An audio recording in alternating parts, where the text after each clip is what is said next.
அனைவருக்கும் வணக்கம். தமிழர் ஊடகத்தின் வாயிலாக அர்ஜுன். நாம இன்னைக்கு சந்திக்க இருக்கின்ற ஆளுமை பெரும் மதிப்பிற்கும் மரியாதைக்கும் உரிய அரசியல் திறனாய்வாளர் ஐயா ரவீந்திரன் துரைசாமி அவர்களை தான். ஐயா வணக்கங்க, எப்படி இருக்கீங்க? அர்ஜுன் நல்லா இருக்கேன். அர்ஜுன் நல்லா இருக்கீங்களா? அர்ஜுன் நல்லா இருக்காங்க ஐயா. ஐயா, கூட்டணி கட்சிகள் எல்லாம் ஓரளவுக்கு முடிவாயிடுச்சு. இன்னும் தேர்தல் தேதி மட்டும்தான் அறிவிக்கல. 2026 தேர்தலுக்கான இந்த கூட்டணிகள்லாம் முடிவாகி இப்ப இறுதி கட்டத்துக்கு போயிட்டு இருக்கு. எல்லாமே பேச்சுவார்த்தைகள் நடந்துகிட்டு இருக்கு. இந்த களம் சீமான் என்ன சொல்லிட்டாங்க, நான் தனிச்சுதான் போட்டி போட போறேன் அப்படின்ட்டு. திராவிடம் வெர்சஸ் தமிழ் தேசியம் அப்படின்னு அமைதாங்கய்யா. திராவிடம் வெர்சஸ் தமிழ் தேசியம் தான் கருத்தியல் களம். ஏன்னா அதுல இந்துத்துவ ஒரு திராவிடத்துக்கிட்ட விழுந்துட்டு. அப்போ எடப்பாடியும் திராவிடம் தான், பெரியாருக்கு தான் பாரதத்தினா கேட்டாரு. அதே மாதிரி எம்ஜிஆர், ஜெயலலிதா நான் பெரிய திராவிடர்னு தான் எடப்பாடின்னு சொல்றாரு. ஸ்டாலின் அந்த திராவிடத்தோட லாபத்தை அடைகிறது ஸ்டாலின் தான். திராவிடத்துக்குன்னு உள்ள அந்த கருத்தியல்வாதிகள் ஐயா வீரமணி, இவங்க ராஜேந்திரன், இன்னும் பெரியார் திராவிட கழகம், பல அமைப்புகள், மே தினம், இவங்கெல்லாம் சகோதரர்கள் இருக்கிறாங்க.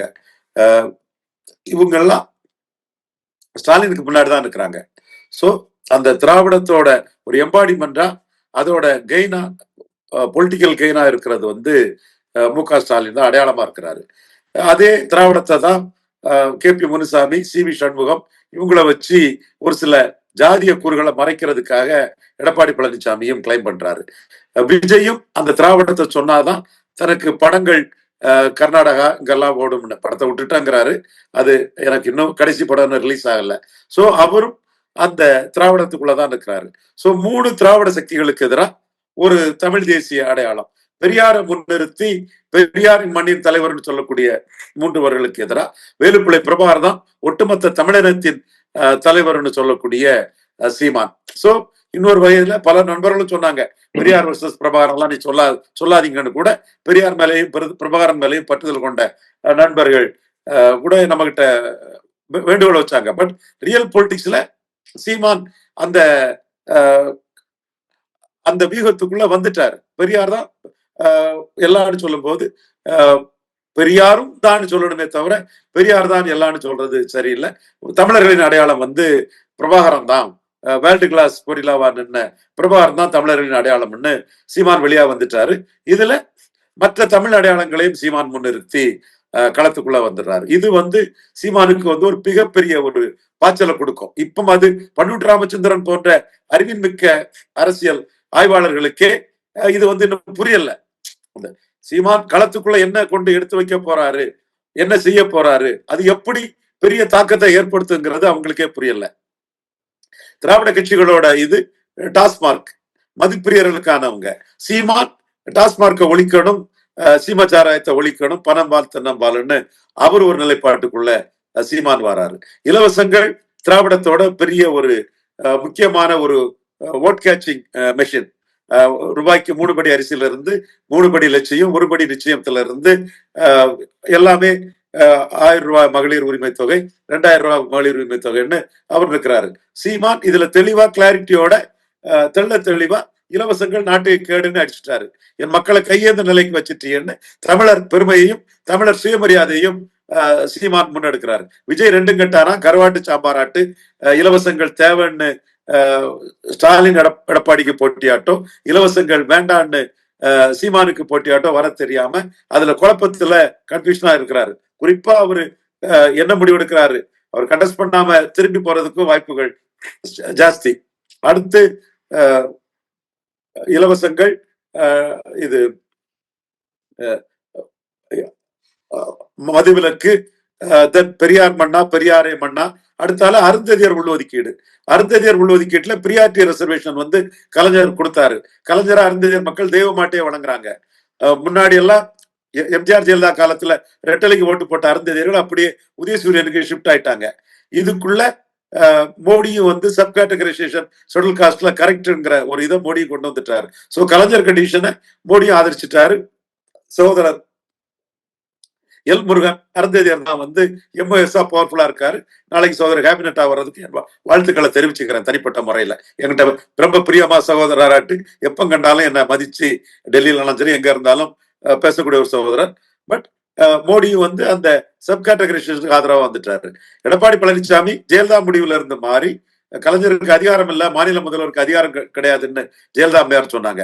அந்த முடிவுல இருந்து மாறி எடப்பாடி பழனிசாமி சப் கேட்டகரைசேஷனுக்கு ஆதரவா வந்து கலைஞர் முடிவுக்கு ஆதரவா வந்து கொங்கு வேளாளர் பிளஸ் அருந்ததியர்னா தான் சீட் கன்வெர்ட் ஆகும்னு அவரு ஜெயலலிதாவோட முடிவை தூர தூக்கி போட்டுக்கிட்டு ஒரு முடிவு எடுத்துட்டாரு. சீமான் இது வந்து பரையர் தேவேந்திர குல வேளாளர் எம் மக்களுக்கு பாதிப்பு, அவனே நெலிஞ்ச தட்டுல 4-5 பருக்கையில சாப்பிட்டுட்டு இருக்கான், அவன் இருந்து எடுத்து கொடுத்துட்டேன்னு பரையர் தேவேந்திர குல வேளாளருக்காக சீமான் தெளிவா நிற்கிறார். இதுலயும் விஜய்க்கு வந்து நிலைப்பாடு இல்லை. அங்க நிற்கவா இங்க நிற்கவா, அருந்ததியர் பக்கம் நின்று ஸ்டாலின் எடப்பாடி கிட்ட சண்டை போடவா அல்லது பரையர் தேவேந்திர குல வேளாளர் பக்கம் நின்று சீமான் கிட்ட சண்டை போடவாங்கிறதுல அதுவும் அவருக்கு முடிவில்லை. ஆணவ படுகொலையில சீமான் வந்து தெளிவா வந்து ஒரு நிலைப்பாடு எடுத்திருக்கிறாரு. அதிமுக, திமுக, விஜய் 3 பேருமே ஒரே நிலைப்பாட்டுல இருக்காங்க. வளவளா குளவளா வெண்டக்கா நிலைப்பாட்டுல 3 பேருமே அதுல இருக்கிறாங்க. சீமான் அதுல நிலைப்பாடு தெளிவா இருக்கிறது. இப்படி எண்ணற்ற இஷ்யூஸ், கணக்கில் அடங்காத இஷ்யூஸ். இதுல ஸ்டாலின் எடப்பாடி ஒரு அணியிலையும் சீமான் இன்னொரு தரப்புல இருக்கிறாப்புல. விஜய் இதுல முடிவெடுக்க முடியாத 3வது ஒரு ஆளாட்டு விஜய் வந்து நிற்கிறாரு. சோ இது எல்லாமே களத்துக்குள்ள இஷ்யூ வரும்போது சீமானுக்கு பெரிய பூஸ்டா கொடுக்கும். பஞ்சமண்டல மீட்பு பற்றி பேச முடியல மற்ற அரசியல் கட்சியால, சீமான் பேசுறாரு.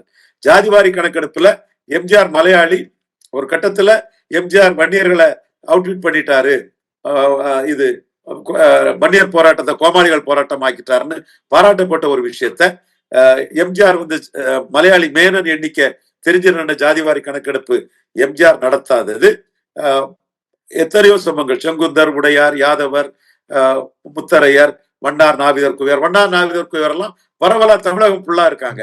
கிருஷ்ணபெருமான் சொல்லக்கூடிய ஆசாரி சமூகம் தமிழகம் ஃபுல்லா இருக்காங்க. எம்ஜிஆர் ஜாதிவாரி கணக்கெடுப்பு நடத்தாம இதெல்லாம் கெடுத்துட்டாருன்னு சீமான் சொல்றாரு. அதே மாதிரி அலெக்சாண்டர் போட்ட கவர்னர் அலெக்சாண்டர் ஐயா மூப்பனார் மூலமா போட்ட வெங்கடகிருஷ்ணன் கமிஷனை கலைஞர் காலி பண்ணிட்டாருன்னு சொல்றாரு. சோ ஜாதிவாரி கணக்கெடுப்பு நடத்தி பரவலா வாழக்கூடிய தமிழ் சமூகங்கள் அரசியல் எழுச்சி பெறத எம்ஜிஆரும் கெடுத்துட்டாரு, கருணாநிதியும் கெடுத்துட்டாருன்னு 2 வரையும் தூக்கி போட்டு அடிக்கிறாரு சீமான். பார்ச்சூன் ஃபேவர்ஸ் பிரேவ்னு இறந்த தலைவர்களை வச்சு நான் ஓட்டு கேட்க வரல, இவங்க செய்த தமிழினத்துக்கு மலையாளி எம்ஜிஆரும் கலைஞர் கருணாநிதியும் செய்த தவறுகளை, அவரு கலைஞர் பற்றி அவருக்கு பார்வை வேற, அது நான் உள்ளுக்குள்ள வரல. சோ அந்த தன்மைக்குள்ள சீமான் துணிச்சலா எம்ஜிஆர் கருணாநிதி வச்சு உள்ள ஓட்டு எனக்கு வேண்டாம், அத ஸ்டாலினும் எடப்பாடியும் விஜயும் பங்கு போட்டுக்கிடுங்க, எனக்கு என் தமிழ் மக்களுக்கு எம்ஜிஆரும் கருணாநிதி செய்த துரோகத்தை சொல்லி நான் வர்றாரு. அடுத்தால திமுகவும் அதிமுகவும் காங்கிரஸ் பாஜகவின் ஊதுவலர்கள், ஒட்டுண்டிகள், தொங்கு சதைகள் அடிக்கிறாரு. காவிரி, கச்சத்தீவு, முல்லை பெரியார் எல்லா இதையுமே கொண்டு வந்து அது தெளிவா இஷ்யூ பெஸ்டா அதுல அடிச்சு நிற்கிறாரு. இந்த இஷ்யூல தான் மக்களவை தேர்தலில் சீமான் 8 விழுக்காடு எடுத்தாரு. விஜயை பொறுத்தளவுல ஒரு கோழைத்தனமான அரசியல்வாதி. அவரோட அரசியல் ஆலோசகர் ஜான் ஆரோக்கியசாமியும் அரசியல் எண்ணத்துல கோழைத்தனம் கொண்டவர்.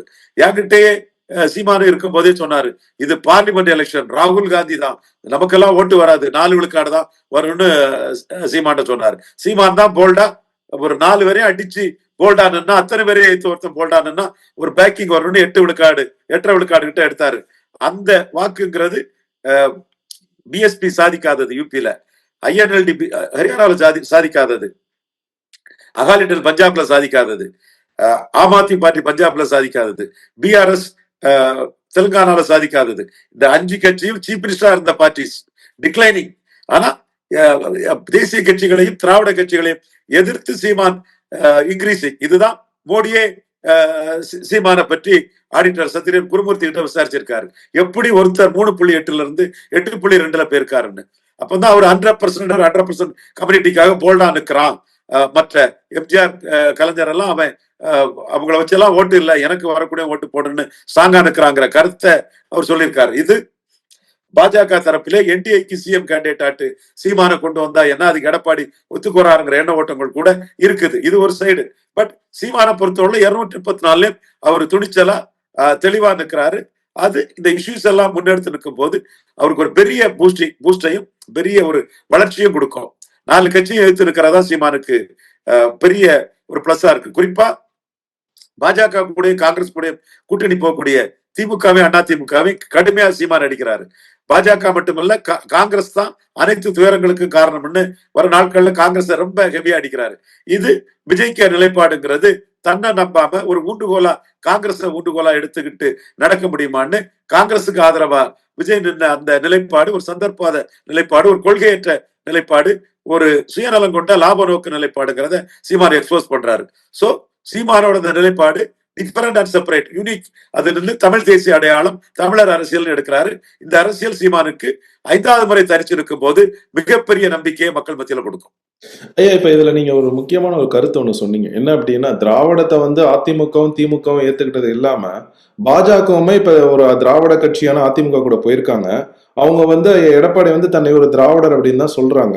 அதே மாதிரி இந்த ப்ரையாரிட்டி ரிசர்வேஷனை ஐயா கருணாநிதி ஆதரிச்சாங்க, ஐயா எடப்பாடி ஆதரிச்சாங்க, ஐயா ஸ்டாலின் அதை புகழ்ந்து பேசுறாங்க, மோடி ஐயாவுமே அதை வந்து ஏத்துக்கிட்டு அவங்க சொல்றாங்க அப்படின்றீங்க. ஆனா இது எல்லாத்துல இருந்தும் தனிச்சு நிக்கிறது தமிழ் தேசியவாதியான அண்ணன் சீமான் மட்டும்தானே? கண்டிப்பா சீமான் மட்டும்தான் தமிழ் தேசியவாதியா இருக்கிறார். இதுதான் சீமானுக்கு பெருமை. கல்யாணராமன் ஒரு RSS தோழர், RSSல உறுதியானவர், ஒரு தியாக உணர்வு கொண்ட ஒரு கேடர் தான். அந்த தம்பி மேல எனக்கு எந்த இதுவும் இல்லை. பட் தப்பு பண்ணது பிஜேபி. நீங்க பாமகவை நம்பி விக்கிரவாண்டியில நிக்கிறீங்க. அதே வேளையில நீங்க உங்க உள்கட்சி தகராறுல நீங்க ஈரோடு கிழக்குல நிக்காம கோட்டை விட்டுட்டு சீமான்ட லீடர்ஷிப்பை விட்டுறீங்க. நீங்க அண்ணாமலையை நீக்கிறது உங்களுக்கு பலமாகுது. கோளை நாய்கள் களத்தை விட்டு ஓடிட்டாருன்னு சீமான் அடிக்கிறது, என்டியையும் சேர்த்து அடிக்கிறாரு கல்யாணராமன். நான் வருத்தப்பட்டு தான் சொல்றேன். தப்பு பண்ணது பாஜக தலைவர்கள். அன்னைக்கு தமிழிசையை காலி பண்ணு சொல்லி தமிழ் தேசியத்தை எழும்ப விட்டது இல கணேசன், H ராஜா, பொன்னாரு, வானதி சீனிவாசன். இவங்க இன்னைக்கு வந்து ஈரோடு கிழக்குல அண்ணாமலையை காலி பண்ணுன்னு சீமான ஸ்டாலின் வர்சஸ் சீமான்ங்கிற ஒரு ஃபைட், பெரியார் மண்ணா பெரியாரை மண்ணாங்கிற ஒரு ஃபைட்டை கொடுத்து சீமானை பூஸ்ட் பண்ணி விட்டது முதுகலம் பெற்ற தமிழக பாஜக தலைவர்கள். இதுதான் கல்யாணராமன்ஜி என்ன என் தம்பி தான், RSSல உறுதியானவர் தான். பட் என்ன குறை சொல்றாரு. பட் கோட்டை விட்டது பாஜகவோட கோஷ்டி மோதல், குழப்பங்கள், அண்ணாமலைக்கு லீடர்ஷிப்ல உள்ள பொறாம, பொச்சரிப்பு. தமிழிசை தலைவரா இருக்காருங்கிறனால பொச்சரிப்பு. ஏன் கல்யாணராமனே கச்சராஜாவுக்கு ஆளு.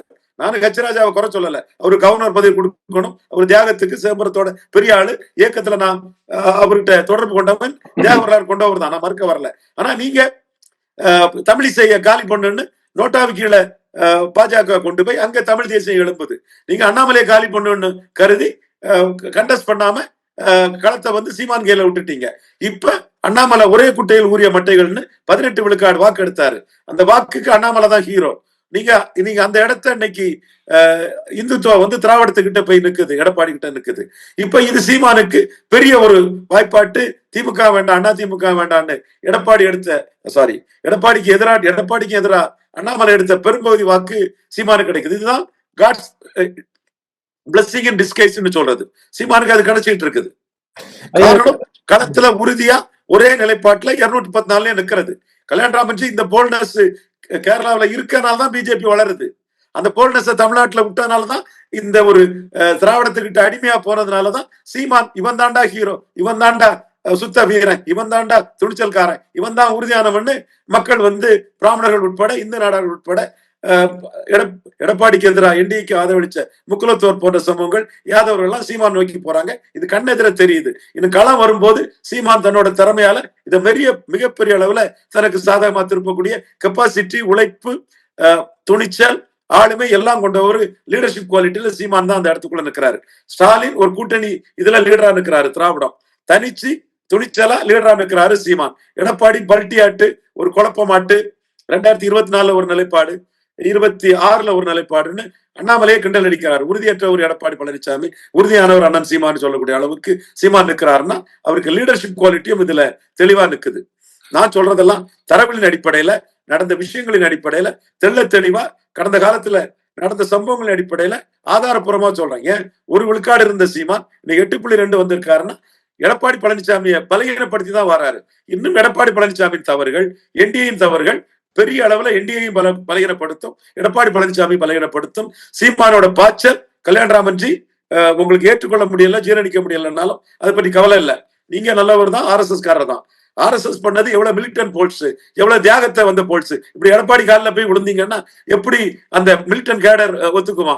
சோ அவங்க வந்து திராவிடத்துக்கு எதிராக அவங்க சீமானே ஆதரிக்குங்கிற முடிவு பல மோடி பிரதமரை வாக்களித்த பல சமூகங்கள் எடுத்துட்டாங்க. சீமானும் அதை நுணுக்கமா புரிஞ்சு காய்களை நிறுத்திட்டு போறாரு. ஐயா, இதுல எனக்கு ஒரே ஒரு விஷயம், நான் வந்து இதை பதிவு செஞ்சதுல, ஆனா நீங்க சொன்னது 100% நான் என்ன உடன்படுறேன்னா, இப்ப இந்த அளவுக்கு நாம் தமிழர் கட்சி மன்னன் சீமான 8% வாக்குகள் மக்களவையில வாங்கினதுக்கு முக்கியமான காரணம் ஆர்கே நகர் இடைத்தேர்தலுங்கய்யா. அதை நான் அந்த அந்த இடத்த நான் உன்னிப்பா கவனிச்சேன். ஏன்னா எல்லாரும் வாஷ் அவுட் ஆகி போயிட்டு இருக்கிறப்ப ஆர்கே நகர்ல நான் வாங்கின தேர்தல் வாக்குகள் வந்து மிகப்பெரியது. இப்ப அதை நான் பதிவு செஞ்சுட்டு இன்னொரு கேள்வி ஒன்று வைக்கிறேன். இப்ப சமீபத்துல ஒரு மாதங்களுக்கு முன்னாடி சௌராஷ்டிர இன மக்கள் ஒரு கூட்டம் ஒன்று நடத்தியிருந்தாங்க. இப்ப அந்த மக்கள் நம்மோட பல ஆண்டு காலமாக, பல நூற்றாண்டுகளாக வாழ்கின்றவர்கள். ஆனா அண்ணன் போய் அந்த மேடையில பேசினாங்க, அதுக்கு ஒரு நல்ல வரவேற்பு இருந்துச்சு. இதை பற்றி உங்களோட கருத்து என்னங்கய்யா? எதிரிக்கு எதிரி நண்பன். சௌராஷ்டிரா மக்கள் வந்து 2 விதமா தங்களுடைய அரசியல் எதிர்காலத்தை தகவமைக்கலாம். ஒண்ணு, திராவிட கட்சிகளுக்கு எதிராக நேஷனல் மைண்டட் கம்யூனிட்டி, அந்த திராவிடத்துக்கு எதிரான மைண்ட்ல அவங்க வந்து அது பழைய பழைய பின்கதைகளும் பழைய வரலாறுகளும் பழைய உணர்வுகளும் அதுல தெளிவா இருக்கு. அப்ப திராவிடத்துக்கு எதிராக நம்ம மதுரைக்குள்ள சீமான் திராவிடத்துக்கு எதிராக இருக்கிறாரு, அவரை ஆதரிக்கலாங்கிற ஒரு முடிவை எடுக்கலாம். அல்லது சீமான் தமிழ் தேசிய அரசியல்ங்கிறது ஸ்டாலின் தான் பிறமொழியாளருக்கு பாதிப்புன்னு ஸ்டாலினுக்கு ஆதரவா அவங்க போலாம். சீமான் அந்த இடத்துக்குள்ள சீமானோட அரசியல் பல சமூகங்களை ஸ்டாலின் பக்கம் கன்சால்டேட் பண்ணுது. குறிப்பா அருந்ததியர் மக்கள், பிறமொழியாளர்கள். இப்போ ஜிடி நாயுடு பாலம் விஷயத்துல சீமான் இது பண்ணது. அப்ப ஸ்டாலினே அது தெலுங்கு கன்சால்டேஷன் இருந்தாலும் கொங்கு வேளாளர் மத்தியில பாதிக்க கூடாதுன்னு சி சுப்பிரமணியம் பாலம் வைக்கிறாரு. இதெல்லாம் நம்ம நுணுக்கமா பார்க்கக்கூடிய ஒரு விஷயம். இதேதான் ஆரம்ப கட்டத்திலே சீமானுக்கு எதிராக ஜெயலலிதாவும் பண்ணாங்க. நாயக்க மகன் தமிழரின் அவமான சின்னம்னு சொல்லும் போது ஜெயலலிதா நெகட்டிவா சேலஞ்ச் பண்ணி பண்ணாங்க. அதுல திருமலை நாயக்கருக்கு தைப்பூசத்துல பிறந்தவரா அவருன்னு சொல்லி அவருக்கு பிறந்த நாள் விடுமுறை விட்டாங்க. சீமானை இரிட்டேட் பண்ணாங்க. ஸ்டாலின் சீமானுக்கு இஷ்யூல நாம இழந்துடக்கூடாது, எதிர்த்தரப்புல உள்ள லாபத்தை பார்க்கணும்னு அருந்ததியர் உள்ளொதுக்கீட்டுல அருந்ததியர்களின் லாபங்களை பட்டியலிட்டு கூறுறாரு. ஈரோடு கிழக்குல அதைத்தான் முன்னெடுத்தாரு சீமான். அது பரையர் தேவேந்திர வேளாளருக்கு பாதிப்புனாரு. ஊடகங்கள்லையும் பத்திரிகைகளையும் இது எழுதப்படுறதுல பேசப்படல. ஆனா அருந்ததியர் மக்கள் மத்தியில ஒவ்வொரு வீட்டுல உள்ளவங்களுக்கும் இந்த விஷயம் என்னன்னு தெரியும். பரையர் தேவேந்திர வேளாளர்களுக்கும் அதுல படிச்சவங்களுக்கும் தெளிவா தெரியும். அது மற்றவங்களுக்கும் இது கொண்டு போய் சேர்ந்து கொண்டு இருக்குது. இந்த ஒரு சூழ்நிலைக்குள்ள சௌராஷ்டிரா போன்ற மக்கள் மத்தியில அவங்க திராவிட எதிர்ப்புங்கிற ஒரு எண்ண ஓட்டத்துல எதிரிக்கு எதிரி நண்பன்னு திராவிடத்துக்கு எதிரியான நாம் தமிழருக்கு வாக்களிக்க வாய்ப்பு உண்டுங்கிற எண்ண ஓட்டத்திலையும் தான் வந்து யாருக்கும் எதிரிலனி காட்டுறதுக்கும் சீமான் அத்தகைய நிகழ்வுகளை பண்றாரு. பிராமணர்களை வந்து 6 கேண்டிடேட் போடுறாரு. அதுவும் இத்தகைய ஒரு வீரத்தின் வெளிப்பாடுதான். ஐயா, இப்ப இந்த இடத்துல ஒரு இது சமீபத்துல ஈரோட்ல நினைக்கிறேன் விஜய் அவர்கள் பேசிய ஒரு கூட்டத்துல வந்து நீங்க வந்து தெளிவா சொல்லியிருந்தீங்க, அவர் வந்து கைத்தட்டுங்க அப்படின்னு சொன்னப்ப அந்த கூட்டத்துல இருந்து கைத்தட்டே வரல திமுகவை எதிர்த்து அப்படின்னு. அப்ப விஜய் அவர்களுக்கு கூடுகின்ற கூட்டமும் பாத்தீங்கன்னா இந்த பிறமொழியினர் சீமானண்ண மேல இருக்கிற எரிச்சல்ல போய் கூடுறாங்களோ அப்படின்னு ஒரு எண்ணம் வருது. அதை பற்றி உங்களோட கருத்து என்னங்கய்யா? கண்டிப்பா பிறமொழியாளர் மத்தியில சீமானுக்கு எதிராக ஒரு காயாட்டு விஜய பயன்படுத்துறாங்க, நெகட்டிவா பயன்படுத்துறாங்க. அதுல எந்த மாற்றமும் இல்லை. பட் அருந்ததியர் மக்களை பொறுத்தளவுல அவங்க ஸ்டாலினுக்கு ஓட்டடிக்கூடிய மக்கள். ஆனா விஜய்க்கு கூட்டத்துக்கு வந்திருந்தாங்க.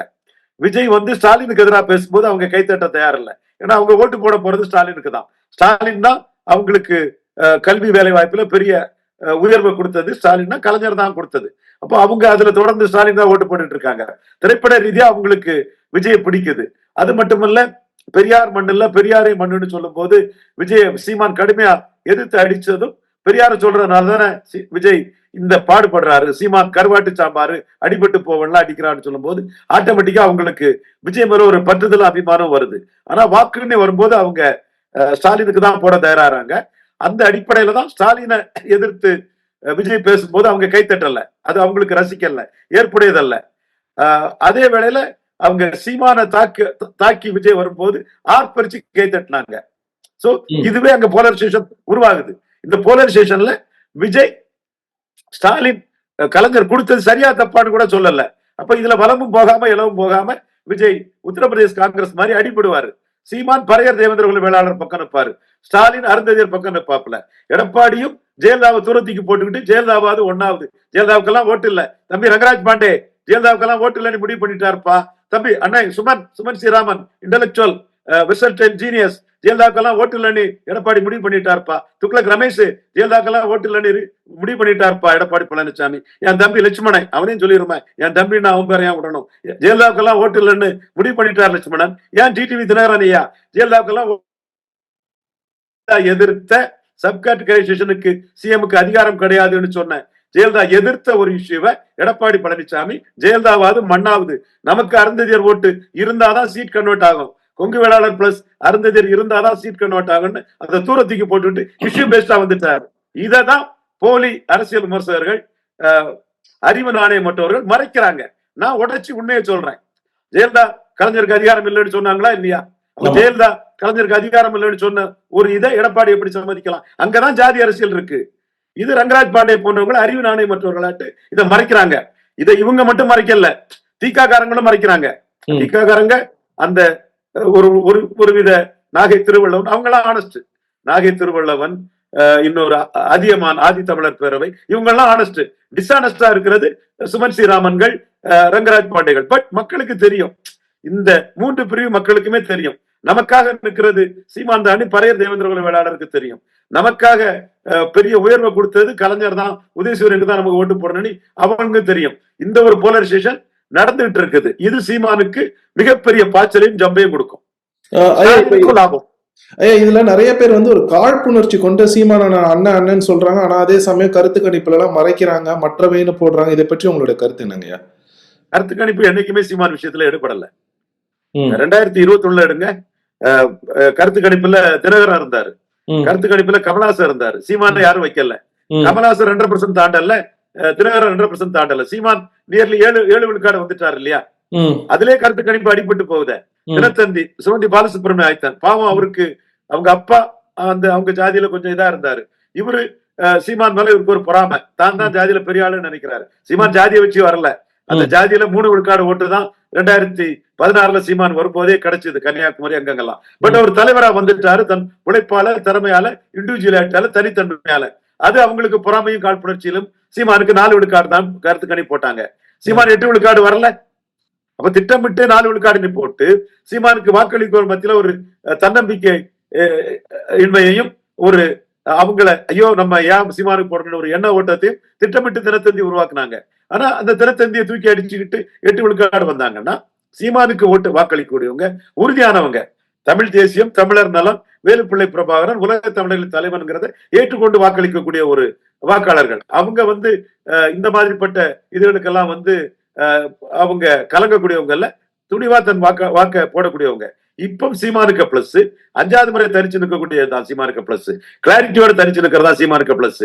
கடைபிடித்தேன் கொள்வாரில்லைன்னு கூட்டணிக்கு ஆள் தேடிக்கிட்டு, சந்தர்ப்பாத கூட்டணிக்கு ஆளை தேடிக்கிட்டு எமர்ஜென்சி கொண்டு வந்த காங்கிரஸ், போபர்ஸ் திருடன் ராஜீவ் காந்தி இன்னுமே போட்டு போபர்ஸ் திருடர் ராஜீவ் காந்தி, ஓகே, ஊழல் ராகுல் காந்தி கம்பெனி, இவங்க கூட்டணிக்கு வரமாட்டாங்களான்னு இவங்களுக்காக ஆதரிச்சு அறிக்கை எல்லாம் விட்டுக்கிட்டு, அவங்க நீ பலம் நிரூபிக்காதவன் ஒன்ன நம்பி ஒண்ணு தேராது, ஸ்டாலின் தான் எங்களுக்கு ஆபத்து ரட்சகன், அனாதை ரட்சகன், ஸ்டாலினை வச்சு நாங்க டெல்லியில குழப்பம் வந்தா பிரைம் மினிஸ்டரா உட்காருவோம், அவர் தான் எங்களுக்கு எம்பி எம்எல்ஏ டிக்கெட் தாராரு, ஒன்ன நம்பி பிரயோஜனம் இல்லைன்னு உன்னை ஓரங்கட்டி ஒதுக்கி தூர தள்ளின பிறகு சீச்சி இந்த படம் பிடிக்கும்னு தனிச்சுங்கிறதுல வராரு விஜய். அப்ப மக்களுக்கு தெரியும் சீமான் உறுதியான தனித்து போட்டி. இவர் சந்தர்ப்பத்துல வேற வழி இல்லாம எல்லாரும் ஒதுக்கி ஓரங்கட்டனால வரக்கூடிய தனித்து போட்டிங்கிறதும் மக்களுக்கு தெரியும். அதைத்தான் நான் சொன்னேன். 2021 சீமான் தெளிவா நிலைப்பாடுல இருந்தனாலதான் கருத்து கணிப்புகளை தூக்கி அடிச்சு கமலஹாசன் தினகரன் மிஞ்சினாரு. கமலஹாசன் சந்தர்ப்பாத கூட்டணியாட்டு சரத்குமாருக்கு 40 சீட்டு, இவரு தினகரனும் ஒரு சந்தர்ப்பாத கூட்டணியா வச்சு 214 போட முடியாதனாலதான் அவங்க வீழ்ந்தாங்க. சீமான் எழுப்பினாரு. இப்பவும் சந்தர்ப்பாத கூட்டணியை பேசிக்கிட்டு அந்த சந்தர்ப்பாத கூட்டணி கூட தினகரன் கமலஹாசன் மாதிரி அமையாம வேற வழி இல்லாம தனித்து போட்டின்னு வரக்கூடிய விஜய் லீடர்ஷிப்ல சீமான் கிட்ட கடுமை அடி வாங்குவாரு. விஜய் மண்குதிரன்னு புருவன் ஆகும். சோ விஜய் சீமான் கம்பாரிசன், சீமானுக்கு கமல் சீமான் கம்பாரிசன் மாதிரி சீமானுக்கு மிகப்பெரிய பிளஸ் அமையும். இதெல்லாம் களம் வரும்போது தெரியும். பன்னுட் ராமச்சந்திரன் போன்றவங்களுக்கே இது இன்னைக்கு புரிய மாட்டேங்குது. இன்னைக்கு பாவம் அவங்க அவ்வளவுக்குள்ள டீப்பா பாக்கணும்னு நான் சொல்ல விரும்பல. இன்னைக்கு அவங்களுக்கு புரியல. களம் வரும்போதுதான் எல்லாத்துக்கும் இது புரியும். ஐயா, நீங்க ஆனா ரொம்ப நாளாவே சொல்லிட்டு இருக்கீங்க விஜய் அவர்கள் ஒரு மண் குதிரை அப்படின்ட்டு. அவரை நம்ம எந்த ஒரு கட்சியும் கூட்டணிக்கும் போகல. இந்த தேர்தலுக்கு பிறகு விஜய் அவர்களின் அரசியல் எதிர்காலம் எப்படிங்க இருக்கும்? இந்த தேர்தலுக்கு முன்னாடியே விஜய் பேக்வர்ட் பண்ணிடுறதுக்குள்ள வாய்ப்புகள் தான் இருக்கு. ஏன்னா நீங்க காங்கிரஸ் இவ்வளவுக்குள்ள முக்கியத்துவம் கொடுத்திருக்க கூடாது. நீங்க முக்கியத்துவம் கொடுத்த கட்சி ராஜகுமாரன் காமெடி மாதிரி ஆயிட்டு. ராஜகுமாரன் கவுண்டமணி செந்தில் காமெடி மாதிரி ஆயிற்று. ஒரு செப்ப பார்ட்டி கரடிய காரித்துப்புற மூவ்மெண்ட், கரடிய காரித்துப்புற மூவ்மெண்ட் தான் காங்கிரஸ் உங்களை வேண்டான்னு ஸ்டாலின் கூட நிற்கிறது. அப்ப நீங்க ஒரு சந்தர்ப்பவாத அரசியல் நிலைப்பாட்டுக்கு உங்க பாப்புலாரிட்டியை வச்சு பலம் நிரூபிக்காமலே ஒரு வியாபார அரசியலை எடுத்தீங்க. அந்த வியாபார அரசியல் கூட உங்களுக்கு கைகூடாதுன்னு சொல்லும் போது உங்ககிட்ட இவனு வியாபாரம் பண்ணவே வரமாட்டான். இனிமே நீங்க எடப்பாடி கிட்ட 40 சீட்டு வாங்கிருவீங்க, இல்ல 20 சீட்டு வாங்கிருவீங்க, இல்ல 10 சீட்டு வாங்கிருவீங்கன்னா கூட அந்த 10ல 1 நான் ஆயிடுவான்னு உங்களுக்காக கொஞ்சம் பணத்தை செலவழிச்சான். ஒரு 25 பேர் தான் உங்களுக்கு 1 லட்சம் ரூபாய் செலவழிச்சு உங்க பிறந்த நாளை கொண்டாடினாங்க. நீங்க 214 போய் சொன்னீங்க. அந்த 25 பேரை ஏன் கொண்டாடினா ஒரு கூட்டணியில சீட் வாங்கி தந்துருவீங்கன்னு கொண்டாடினான். இப்ப நீங்க கூட்டணியில சீட் வாங்கி கொடுக்கலன்னா அந்த 25 பேரும் படுத்துருவான். உங்க அரசியல் எல்லாம் அக்குமுலேட்டிங் பவர், அமேசிங் வெல்த் தான் உங்க அரசியல். கொள்கையற்ற ஒரு தேவரையா சொல்லுவாரு, கொள்கையற்ற அரசியல் வியாபாரம். உங்க அரசியல் உங்க பாப்புலாரிட்டியை வச்சு வரக்கூடிய வியாபார அரசியல். அப்ப இந்த வியாபார அரசியல்ல கூட்டணிக்குள்ள நீங்க ஆள் கொண்டு வந்துருவீங்கன்னு எதிர்பார்த்தான். இல்லைன்னு சொல்லும் போது அவனே படுத்துருவான். இதுவரை செலவழிச்ச பணம் போட்டு இனிமேல் இவரை நம்பி செலவழிக்காண்டாம். இது இந்த வியாபாரத்தை நீங்க 39 தொகுதி முதல்ல போட்டிருப்பீங்கன்னு வைங்க. நம்ம 39 தொகுதியில நம்ம வியாபாரம் பண்ணணும்னா 214 வரும்போது எடுத்த ஓட்டுக்கு வீண் போகாது, எம்எல்ஏ ஆயிரலாம், சீட்டு கிடைக்கும், இன்னும் கொஞ்சம் கோடிகளை கொட்டி ஆளாயிரலாம், பணம் வச்சிருவான்லாம், சமூக அந்தஸ்து வேணுங்கிறதுக்காக அதுக்குள்ள வந்துருவான். உங்களுக்கு அந்த வியாபாரம் உங்களுக்கு சக்சஸ் ஆயிருக்கும். இந்த வியாபாரம் 214 இன்வெஸ்ட் பண்ணிக்கிட்டு 39ல ஒண்ண பிடிக்க முடியும்னா அது நடக்காது. 6 சட்டமன்ற தொகுதிக்குள்ள, ஒரு சட்டமன்ற தொகுதிக்குள்ள இன்வெஸ்ட் பண்ணிட்டா உங்களுக்கு 6 போட்டியாளர் வந்துருவான். அது பிறகு 29ல உள்ள நிலைப்பாட்டுல எத்தனை எம்பி டிக்கெட் வாங்குவீங்க, யாருக்கு அதை கொடுப்பீங்க? அதனால இது வியாபாரம் சூடு பிடிக்காது. இது பிரயோஜனம் இல்லாத இன்வெஸ்ட்மெண்ட். எவனும் இன்வெஸ்ட் பண்ண மாட்டான். நான் தெளிவா சொல்றேன், உணர்ந்து சொல்றேன், மாடர்ன் பொலிட்டிக்ஸோட தன்மையை தெரிஞ்சு சொல்றேன். அக்குமுலேட்டிங் பவர், அமேசிங் வெல்த் தான் மாடர்ன் பொலிட்டிக்ஸ். நாம் தமிழர் கேண்டிடேட் யாரையும் விலைக்கு வாங்க முடியாது. அப்படி ஏதாவது பண்ணுனா வாங்குறவன சீமான் தமிழ்நாடு ஃபுல்லா அடிச்சு நொறுக்கி தள்ளிடுவாரு. உங்க கேண்டிடேட் அப்படி இல்ல, பிரசாந்த் கிஷோர் கேண்டிடேட் மாதிரி தான். நீங்க கேண்டிடேட் போட்டுக்கிறதே கஷ்டம், 50 பேருக்கு மேல இல்ல. அது நீங்க பிறந்த நாளே 1 லட்சம் ரூபாய் செலவழிக்கவே 35 பேர் தான் இருந்தான். பொய்யா தினத்தந்தியை பயன்படுத்தி மோசடி செய்தியை வெளியிட்டீங்க. இன்னும் உங்களால ஆதாரம் தர முடியல. அப்படியே நீங்க கேண்டிடேட் போட்ட இடத்துலயும் அந்த கேண்டிடேட் வந்து விலை பேசப்படுவாங்க, விலை போயிருவான் அவன். ஏன்னா வியாபார அரசியல் தான் நீங்களும் பண்றீங்க. அவனும் உங்களை வச்சு வியாபாரத்துக்கு தான் வரான். அவன் கூட நின்று 4 பேர் வியாபாரம் பண்றவனும் அவனுக்கு உழைக்க மாட்டான். திமுக அதிமுக விலை போவான். அப்ப பசுமன் தேவரையா சொல்ற மாதிரி கொள்கையற்ற அரசியல் வியாபாரம்ங்கிற மாதிரி உங்க வியாபார அரசியல் உங்க கூட இருக்கவனும் அதை வச்சு அவனுக்கு எப்படி வியாபாரம் பண்ண முடியும்னு தான் பார்ப்பான். சரிங்க ஐயா, சரிங்க ஐயா. இவ்வளவு நேரம் உங்கள் நேரத்தை செலவழிச்சு எங்ககிட்ட உங்களோட கருத்துக்களை, மேன்மையான கருத்துக்களை பகிர்ந்து கொண்டமைக்கு மிக்க நன்றிங்க. அடிக்கடி பேசுவோங்க. நன்றிங்க. நன்றி அர்ஜுன்.